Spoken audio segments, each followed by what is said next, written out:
हे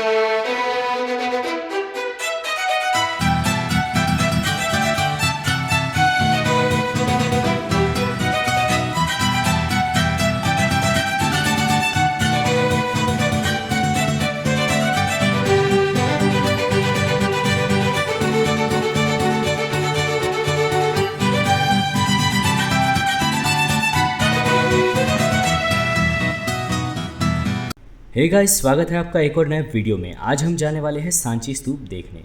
सांची मध्य प्रदेश की राजधानी से लगभग 46 किलोमीटर की दूरी पर स्थित है। आप जो है भोपाल से कैब या बाइक या ट्रेन से भी जा सकते हैं, और यदि आपको सबसे लो बजट में जाना हो तो आप लोकल ट्रेन का सफ़र करके भी ये दूरी तय कर सकते हैं। लोकल ट्रेन से आप ये दूरी मात्र 1 घंटे में तय कर सकते हैं, और भोपाल से सांची तक की टिकट बस 30 रुपये है। दोस्तों, क्या आपको पता है सबसे पहले इंडिया में इंडियन रेलवेज़ ने स्टार्ट किया था इंडियन टूरिज़्म को, और अंग्रेज़ों के टाइम पर स्टेशंस पर स्टोन पर वहाँ की टूरिस्ट डेस्टिनेशन और स्टेशन के नाम लिखे हुए थे, जो कि आज भी आपको सांची पर देखने को मिलते हैं। ओके दोस्तों, तो अब हम जा रहे हैं सांची रेलवे स्टेशन से सांची स्तूप की ओर।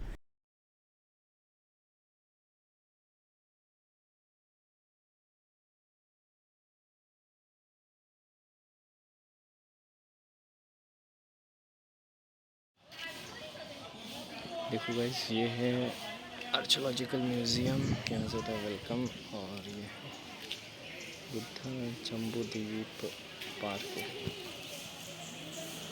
सो सांची स्तूप की ओर जाने से पहले आपको टिकट लगेगी, जो कि इंडियन सिटीज़न के लिए 40 रुपीज़ और फॉरेनर्स के लिए 600 रुपीज़ है।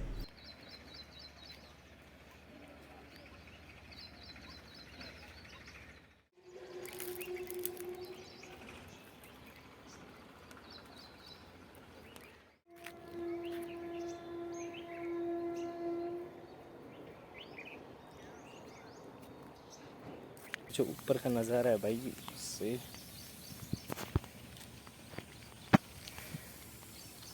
मतलब आप देख ही सकते हो। इधर खूबसूरत ऐसा नज़ारा है। सुबह सुबह भी पहुंच चुके हैं हम यहाँ स्तूप की तरफ। और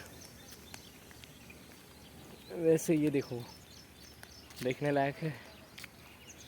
ये पूरा सिटी का व्यू। इधर शायद मंदिर या ऐसा कुछ है, एक्सपोजर बढ़ा देते हैं ताकि मैं भी थोड़ा सा दिख पाऊँ यार। हाँ, ये कर लो पहले। व्यू में आपको दिखाऊंगा इस जगह का।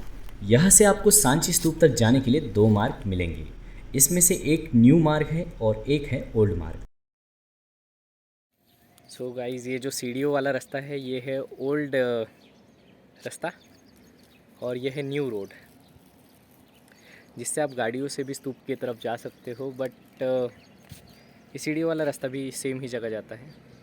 आज हम इस ओल्ड मार्ग से स्तूप की ओर जाएंगे, और यहाँ से जो दूरी है वो मात्र 245 मीटर है।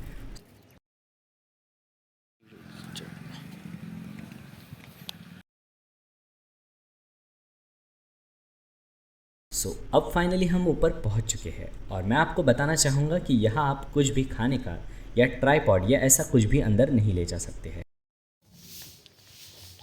यहाँ लिखना है।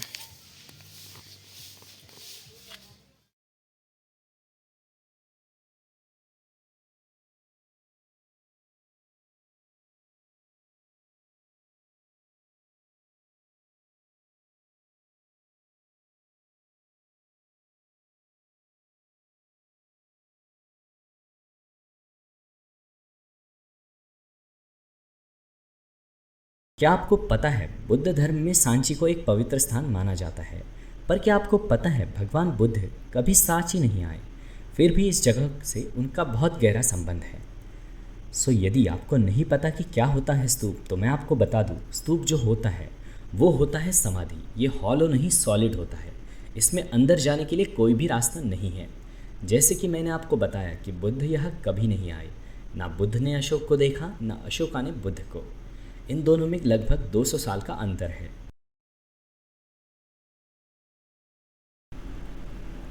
सम्राट अशोक के पहले ही 8 स्तूप बन गए। 483 बीसी में भगवान बुद्ध का महापरिनिर्वाण हुआ कुशीनगर में। कुशीनगर में उनके महापरिनिर्वाण के बाद जब उन्हें जलाया गया तो उनके अवशेष के लिए हर एक राजा चाहता था कि उनके अवशेष अपने अपने पास रखे, कोलिया, लामा, लिच्छवी, नागा, अजातशत्रु। तब द्रोण नामक व्यक्ति ने उनको समझाया कि यदि आप सब लड़ते रहोगे तो सब कुछ खत्म हो जाएगा, इनको 8 पार्ट में डिवाइड कर लीजिए।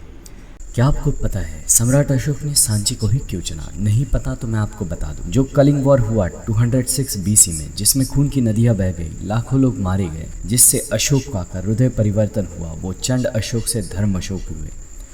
उन्होंने बुद्ध धर्म ग्रहण करने के बाद उन 8 स्तूपों में से 7 को खुलवाया और खुलवाने के बाद एशिया महाद्वीप में असंख्य स्तूप बनवाए, जिसमें सबसे पहला स्तूप उन्होंने बनवाया सांची में टेराकोटा ब्रिक्स का, जो कि इसके अंदर में है। और यह स्तूप बनाने के 2 रीज़न रहे। सम्राट अशोक के पिता बिंदुसार, जो कि पाटलिपुत्र, जो मगध की राजधानी हुआ करती थी, वहाँ के शासक हुआ करते थे, और अशोक को अवंती, जो कि उज्जैन का ओल्ड नाम है, यहाँ का गवर्नर बनाया गया। उसी समय यहाँ से 10 किलोमीटर दूर विदिशा है, वहाँ एक व्यापारी की बेटी देवी से उन्होंने विवाह रचाया। जब सम्राट अशोक की डायनेस्टी चेंज हुई, उसके 100 वर्ष बाद आया शुंगा डायनेस्टी। सो उस टाइम स्तूप को पूरी तरह से स्टोन से कवर कर दिया गया, और ये जो लाइम मटेरियल में पूरा प्लास्टर लगाया गया, ये जो रेलिंग लगाई, सबसे ऊपर वाला प्रदक्षिणा पत्र, सबसे टॉप में हर्मिका के अंदर जो सबसे टॉप पर जो 3 छत्र चढ़े हुए हैं, ये बुद्ध धर्म संघ का प्रतीक है। बुद्धम शरणम गच्छामि, धम्मम शरणम गच्छामि, संघम शरणम गच्छामि।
इसके 200 वर्ष बाद आए आंध्रा के राजा गौतमीपुत्र सतकांडे, जिन्होंने चारों दिशाओं में 4 तोरण द्वार बनाए। और एक बात मैं आपको बताना चाहूँगा, 3री शताब्दी से 12वीं शताब्दी तक ये बहुत बड़ा बुद्धिस्ट शिक्षा केंद्र रहा था। उसी समय से सारे स्तूप फॉरेस्ट में चले गए। 12 AD से 1880 तक इसकी देखभाल करने वाला कोई नहीं रहा, ये पूरा जंगल में कवर्ड हो गया। और 1880 में जनरल टेलर ने इससे खोजा। 1912 से 1919 तक जनरल मार्शल ने इसका कंजर्वेशन वर्क किया। और ये जो आप देख रहे हैं, ये बौद्ध भिक्षुओं की समाधियाँ हैं, जो कि उस टाइम यहाँ पर रहा करते थे।